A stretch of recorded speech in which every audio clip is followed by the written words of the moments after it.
Anda sudah mendengarkan tadi apa yang menjadi keterangan palsu yang diungkapkan oleh Dede pada 2016 lalu. Menurut Dede tentunya, apa yang benar-benar ia alami atau kejadian sesungguhnya dengan apa yang ia katakan ini sebagai perintah, sebagai instruksi dari Ibtu Rudiana. Nah, hari ini pihak kepolisian Barreskrim ini melakukan gelar perkara awal karena pihak kuasa hukum dari para terpidana kasus tewasnya Eki dan Vina ini melaporkan Aib dan Dede yang telah memberikan keterangan palsu. Nanti kita akan perdalam lebih lanjut lagi, termasuk juga apa yang sudah dilakukan pada tahapan ini. Sudah bergabung para narasumber bersama kita. Kita akan dengarkan nanti bagaimana pandangan dari Komisioner Kompolnas yang sudah hadir bersama kita. Sudah ada Pak Albertus Wahyu Rudanto. Selamat malam, Pak Wahyu.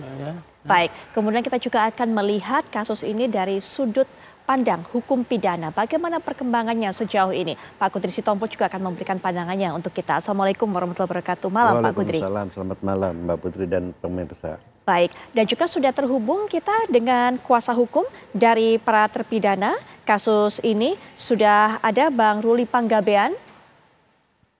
Ya, selamat malam Bang Ruli Panggabean. Baik. Selamat malam. Ya, kami pastikan lagi Bang Ruli bahwa Bang Ruli ini merupakan kuasa hukum dari para terpidana kasus tewasnya Vina dan Eki. Dan juga nanti kita akan langsung saja mengetahui Bang Ruli, ini tadi sudah berlangsung proses gelar perkara awal, apa yang dilakukan, apa yang didalami dalam proses ini tadi? Silakan diceritakan Bang. Baik, betul tadi siang kami sudah menemui atau telah datang ke Barreskrim atas undangan Barreskrim untuk mengadakan gelar awal. Ya memang dalam setiap laporan polisi yang biasa kami lakukan itu memang dimulai dengan adanya gelar awal. Di mana gelar itu kemudian penyidik meminta bukti-bukti apakah ada tambahan dan kemudian apakah ada hal-hal lain yang akan disampaikan sehubungan dengan akan diadakannya penyelidikan oleh pihak Barreskrim. Saya kira inti permasalahannya adalah itu. Baru setelah itu nanti pada akhirnya mereka menyimpulkan akan mengadakan penyelidikan untuk itu. Tentu dalam penyelidikan itu nanti akan mengundang semua yang dianggap terlibat dan lain sebagainya untuk memperkuat, untuk melihat terangnya masalah ini. Dan kemudian nanti diadakan lagi gelar selanjutnya. Baik. Begitu. Ya, hari ini adalah gelar perkara awal untuk kasus melaporkan Aib dan Dede dengan memberikan keterangan palsu. Betul begitu ya Bang Ruli? Betul, betul. Baik, ada betul. bukti tambahan apa yang dibawa pada hari ini? Ya, pada hari ini telah datang juga kuasa hukum Dede. Karena Dede kemarin itu datang ke DPN Peradi beserta melalui Pak Dedi Mulyadi dan kemudian menceritakan seperti yang ada tadi dalam trailer tadi awal bahwa apa yang dia saksikan atau apa yang dia lihat itu semuanya tidak benar gitu. Jadi itu yang bukti tambahan yang kami sampaikan.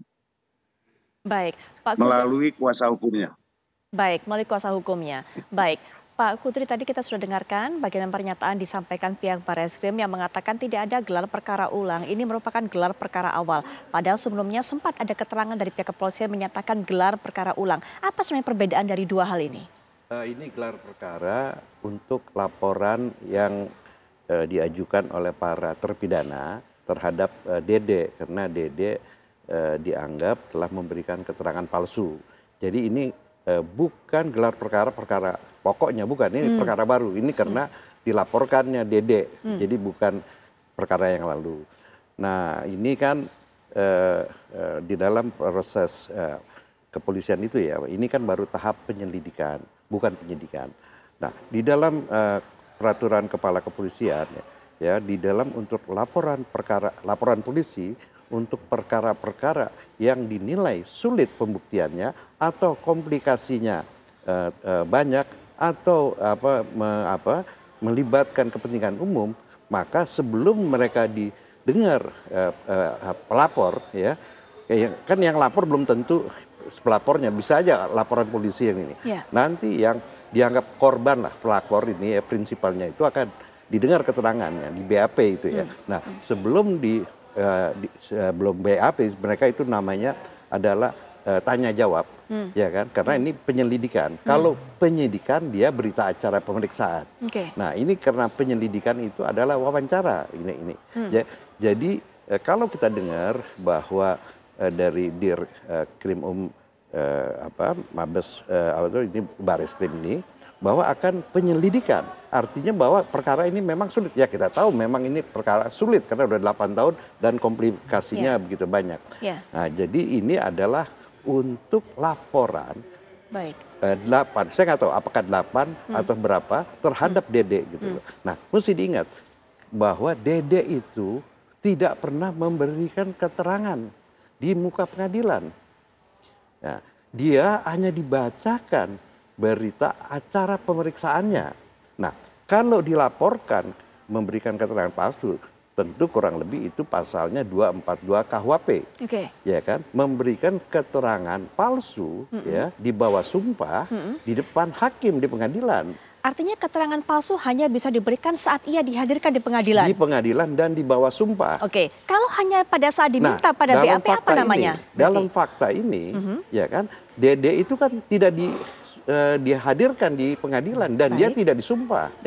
Nah, tentu ini menurut saya akan sulit dikenakan 242 KUHP karena ini adalah Dede itu kan tidak memberikan keterangan di bukan hakim. Jadi saya kira ini komplikasinya di sana ya. Pak Kudri, saya pertegas lagi karena ini juga didengarkan oleh masyarakat umum yang mungkin masih belum terlalu paham mengenai masalah hukum. Artinya apa yang dilakukan oleh Dede memberikan keterangan tadi, cerita yang ia katakan menurutnya tidak sesuai dengan yang ia alami, bukan tergolong sebagai keterangan palsu sebenarnya karena tidak diberikan di muka persidangan. Palsu, tapi tidak yang dimaksud pasal 242 KUHP. Karena yang dimaksud unsur-unsur di pasal 242 KUHP itu dia hanya memberikan keterangan palsu di depan sidang dan di bawah sumpah gitu loh. Itu di sini kan dia nggak ini gitu. Tapi ini tetap bisa dilaporkan dan juga memenuhi unsur-unsur pidana. Kalau unsur 242-nya saya kira sih sulit ini ya dikenakan bahwa Dede dikenakan ini kecuali dia mau misalnya dalam tindak pidana lain misalnya ya, misalnya dia dianggap memberikan mengacaukan persidangan, tapi itu kalau perkara-perkara korupsi ini kan pidana umum. Berarti Pak Kudri susah sebenarnya untuk menjerat Aep dan Dede, dua orang ini karena sudah memberikan keterangan palsu tadi, karena tidak ada tadi berbeda dengan unsur pasal 242 yang Pak Kudri katakan. Seperti itu. Artinya juga nanti andai kata kemudian ditetapkan ataupun juga ditemukan bukti bahwa memang betul apa yang disampaikan oleh Aep ataupun Dede ini berbeda dibandingkan pada yang terjadi 2016 lalu, tidak bisa membantu mereka ini para terpidana untuk bisa melakukan peninjauan kembali. Oh bisa, tapi kan bukan laporan, kecuali ya saya nggak kecuali misalnya kepolisian mencoba membawa perkara ini ya kan ke pengadilan untuk diberikan pengembangan pengertian gitu loh, ya kan. Ya, jadi misalnya untuk Rex Finding ya, jadi kita untuk menafsirkan pasal 242 itu tidak kaku hanya orang diberikan keterangan di muka pengadilan tadi. Baik Pak Kudri, nanti kita minta Bang Ruli bagaimana tanggapannya mengenai hal ini.